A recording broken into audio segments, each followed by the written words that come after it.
What, if anything, does that number on the front of a bottle of liquor mean? Stick around. Today we're going to dive into age statements and what they do or don't mean on a bottle of liquor.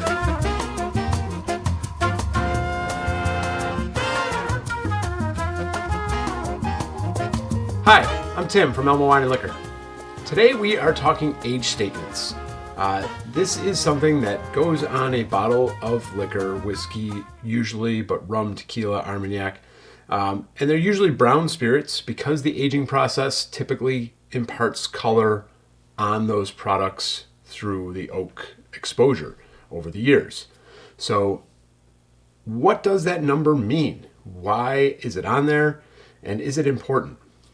So we're going to kind of start out with how different types of liquor and different countries regulate these age statements. So when you see that age statement on a bottle, for example, we'll start off with this Russell's Reserve 10-year-old bourbon from Wild Turkey Distillery in Kentucky.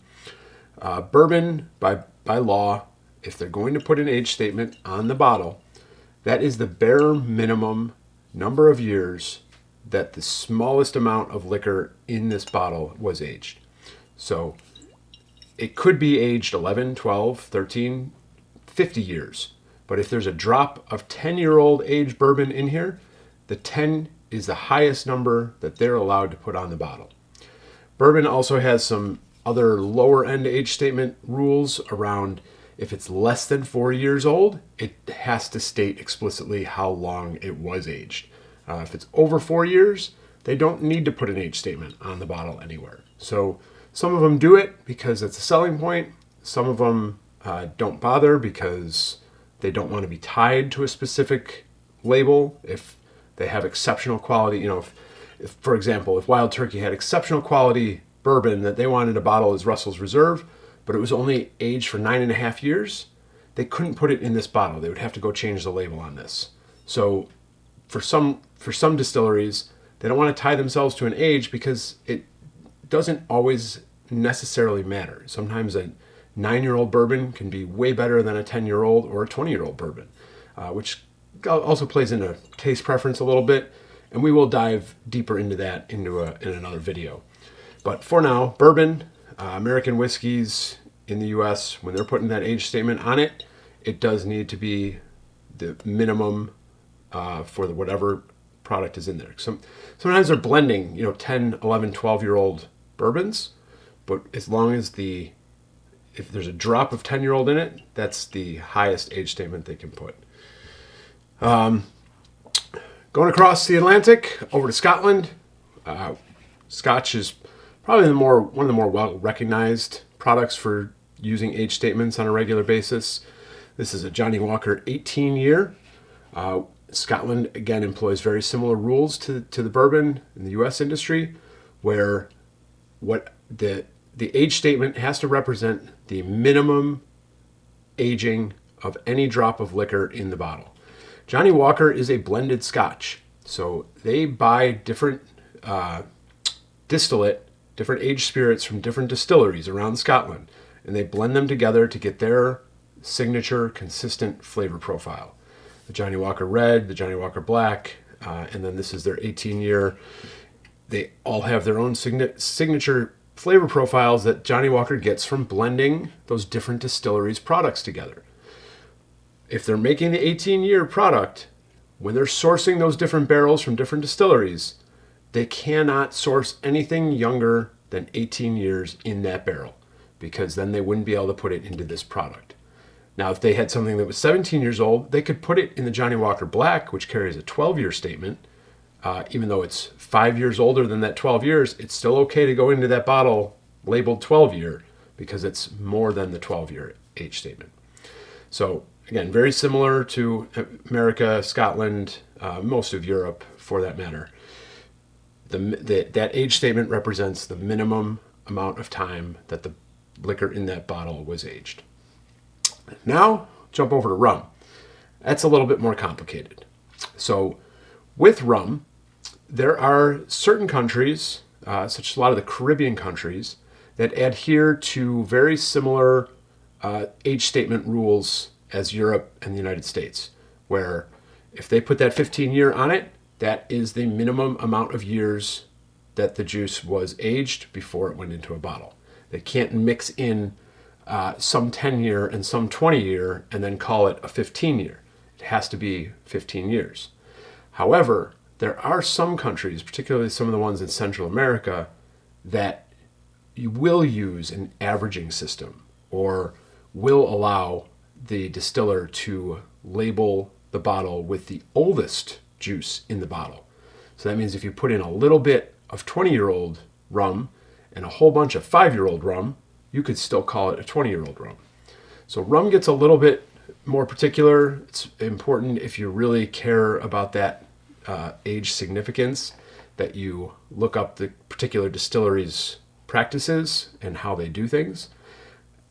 However, as I mentioned earlier, at the end of the day, it's not always just about how old it is. It doesn't always guarantee that it's going to be a better product. Sometimes the younger products taste better, and sometimes they might taste better to one person than to another person. It's a very personal taste preference type thing.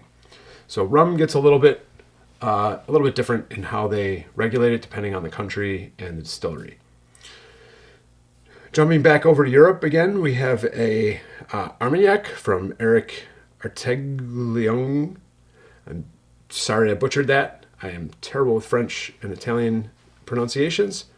Armagnac is similar to cognac. It's just from a different region in France. They use slightly different eau de vie, which is the grape must that they distill the brandy from. All cognac, Armagnac are brandies. They just get a special labeling of Armagnac because they come from a very specific area in France and follow specific profiles. With Armagnac, the XO on the label indicates that it has been aged at least 10 years. So if you see an XO without an age statement on it at a store or in a bar, you can be comfortable that that was at least 10 years of age. And again, that's the minimum amount for whatever the smallest amount of product in that bottle is, has to be at least 10 years. This one specifically labels 15 years. They're allowed to label it with the years at anything over 10 and up, because it is at least 10 years. And this one, they take their minimum is 15 years, so they want to make sure that people know that they're going an extra 50% beyond what the standard for XO is.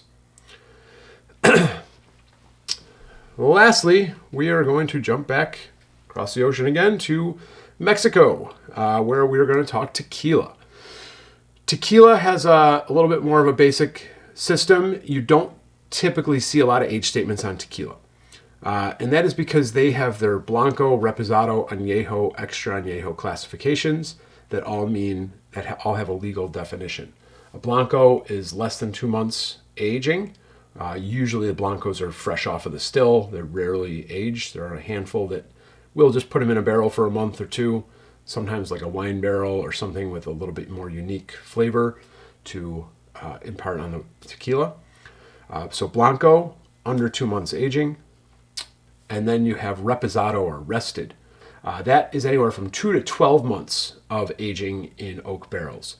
They're usually using used oak, a lot of times from the bourbon distilleries that ship them down to Mexico, because bourbon barrels can only be used once to make bourbon. So a lot of them end up in Mexico to age tequila. 2 to 12 months doesn't impart a ton of flavor, but it does help mellow it out, add some vanilla, changes the characteristics of the tequila. But they don't bother to put an age statement on it because it's just between 2 and 12 months. And again, like I mentioned with the bourbon, they want that flexibility. If the particular barrel imparts the flavor that they're looking for in 3 months, great. If the other barrel that they're using takes 11 months or 12 months, then that's fine. So a handful of distilleries will put the specific number of months on there, but most of them don't bother because it can fluctuate. And when we're only talking a span of 10 months, it's not significant enough to put a specific age statement on it. The next one after reposado is añejo, which is 1 to 3 years of resting in oak barrels. You will see a couple distilleries putting the 1, 2, or 3 year age statement on them, but very rare. again, it's just not worth it for them because the different barrels impart flavors at different speed, and they want that flexibility to not be tied to a specific year. Over 3 years is extra añejo. So anything aged in oak barrels over 3 years is an extra añejo.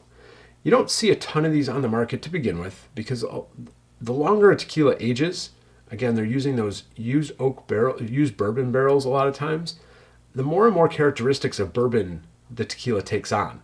And so for a true tequila lover, a lot of times you find that they don't really enjoy the añejos or the extra añejos as much because it doesn't taste as much like tequila that they are looking for. Don't get me wrong, some of them are amazing and fantastic, and they might enjoy, those tequila drinkers might enjoy them for different reasons, but a lot of times they're not, they don't carry those raw tequila characteristics anymore that some people enjoy. So a product like Dolce Vita puts their age statement on there at 5 years. So it's an extra añejo. Anything over 3 years is automatically an extra añejo, but they decided to go a minimum of 5 years and then to label it as such to make it stand out in that category a little bit more. It might appeal to a bourbon drinker a little bit more because now it's got that age statement and it's going to have some of those bourbon characteristics. It's a good bridge into tequila for a bourbon lover. Those are the age statements, kind of how they work country by country. One other country I didn't mention, Canadian whiskey, operates the same as the U.S. and Scotland with their age statements, but you don't see a ton of aged Canadian whiskey out there, although it has been growing in recent years. So any questions on the age statements or any comments, anything that you've liked that either has a really high age statement or a really low age statement? I'd love to hear about that, just to kind of give us some material for a future video we will do about how much that age statement actually matters when you're buying and drinking a product. Look forward to hearing from you in the comments. If you enjoyed this video, please share it with a friend, especially if you've ever had an argument over what that age statement means, as I'm sure plenty of you have. Look forward to seeing you again soon. Cheers.